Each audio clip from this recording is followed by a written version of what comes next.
Everyone and welcome to my channel. My name's Yasmine and I've decided finally that I'm going to start my YouTube channel. There's a number of reasons why I've wanted to do a YouTube channel for a long time. The first and foremost reason being that I want to help people who are struggling with their anxiety to overcome it. I've suffered from anxiety since I was 19. I'm now 25 and it's been in the last couple of years, I would say, that I've managed to really get hold of it and I feel like it no longer rules my life. And I want to help other people to do the same because I know how horrible it can be and how much it can have a hold of your life and just make you feel like you can't go on anymore. So yeah, that's why I wanted to do that. If you hear any meows or anything, it's because I've got my little Bengal Simon. He's lying next to me. He thought he'd join us today. So, yeah. So as I said, this video is going to be about overcoming anxiety. It's some tips, tricks and hacks that I've collected over the past couple of years that have massively helped me and I want to share them with you all. I do have an anxiety story obviously, but I don't really want to go into it in this video because it's very long and I'll end up really blabbing. But I'm going to do that in a whole nother video where I will tell you my story from start to, I won't say finish because it's obviously an ongoing thing, but yeah, I'll do that in a whole nother video. So yeah, let's get into the tips and tricks. So the first one is, it's actually a book that I've read, and it's called At Last Alive by Paul David. By the way, if I keep looking down, I've got my notes that I'm just sort of referring to, so yeah.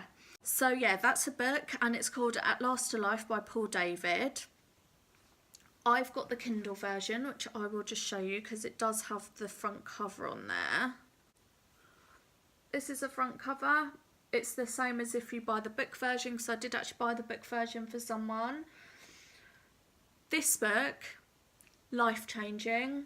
Honestly, no exaggeration, it is life-changing. I read a few kinds of anxiety books and that one is the best one that I've ever read and it honestly changed my life. It is incredible. I recommend it to so many people. Every time someone mentions anxiety, I'm like, read this book. Every time I see someone who comments on someone's YouTube video saying that they suffer from it and they need help, I'll be there like, read this book, it's very good. Yeah, it is amazing. You can, you can see you can get the Kindle version or you can get the paperback or hardback version. I'll link them all down below.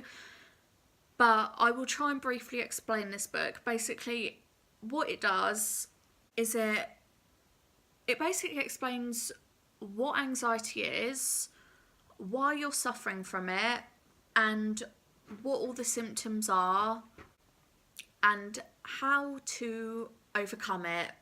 In a nutshell, that's what it is. That is what the book is about, and it is the most informative, amazing book. It's the guy that wrote it, Paul, he suffered from anxiety, if I can remember, I think it was for 10 years. He was at a point of what I got to where he just felt like he didn't want to go on anymore and he didn't know what to do. It is an amazing story. It's written in a way it's very easy to read. And once I read it, I remember in the first few pages, I honestly felt hope that I hadn't felt in such a long time, and it was amazing. It was incredible. Yeah, you really, I know if you're really desperate and you're struggling, and you've probably read so many, but if you haven't read this one, please just give it a try. It is incredible, it's life-changing, and it does work. I know there's a lot of things out there with anxiety. So many people are recommending different things, and when you're desperate, you will try anything. So yeah, I know what it's like. It's awful, but that's the one thing that really did give me hope, and it was incredible. So give that a read. My second tip is therapy. I know that's quite a controversial one. Some people might feel like therapy's not for them.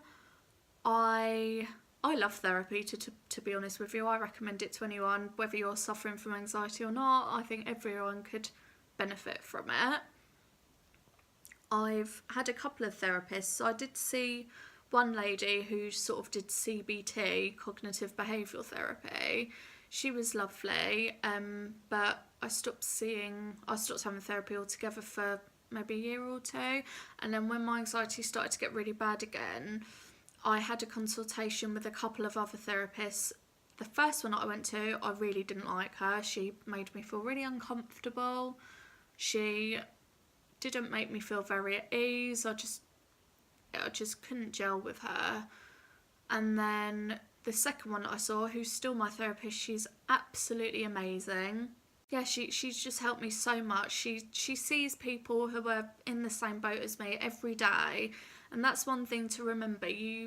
While you're suffering from anxiety, you feel like you're the only person in the world that's suffering from it. So you might find it hard to talk to people about it, or you might be worried that people might judge you, or worried about what people might think or what they might say.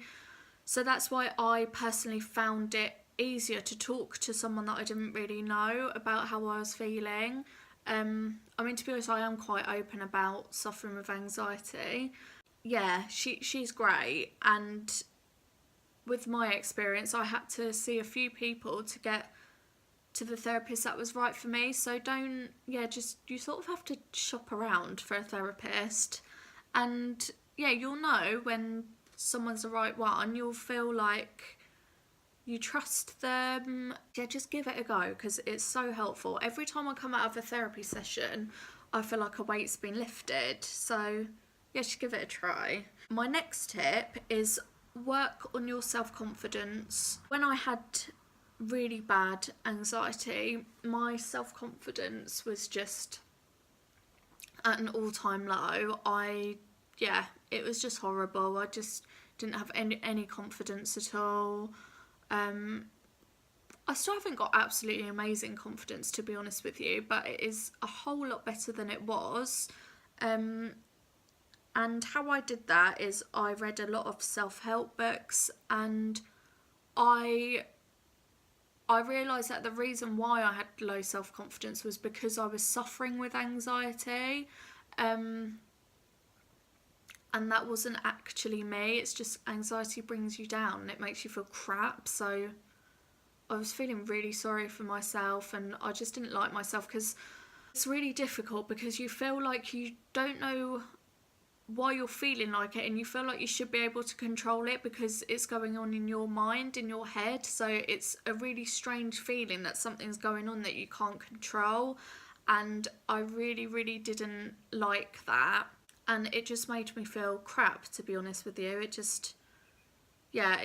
just really brought my confidence down. So just make sure you're aware that it can make you feel like that, and keep working on it. Just look after yourself, make sure you're pampering yourself, make sure you're doing things that you love, like hobbies and things like that. Definitely make sure that you keep your self-confidence as high as you can.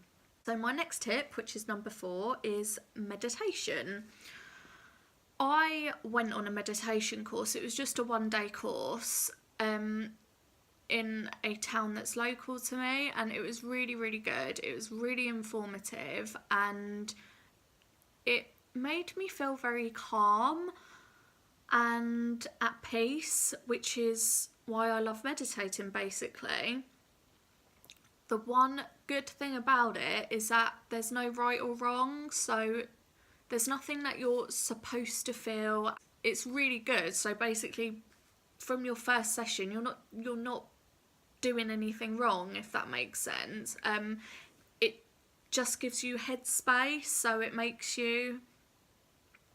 It's sort of, with anxiety, it can make your brain feel very like fuzzy and feels like there's no escape. So practicing meditation, it can just give you that few minutes of just breathing space, and it really, really does help. And whether maybe you might not have anxiety, but try meditation either way, because it really, really is beneficial. I went on the course, but there's a couple of apps that I use as well. One's called Calm and one's called Headspace. I haven't actually used Headspace in a while. I think it actually, yeah, no, it is still available because I always see adverts for it. But Calm's really, really good.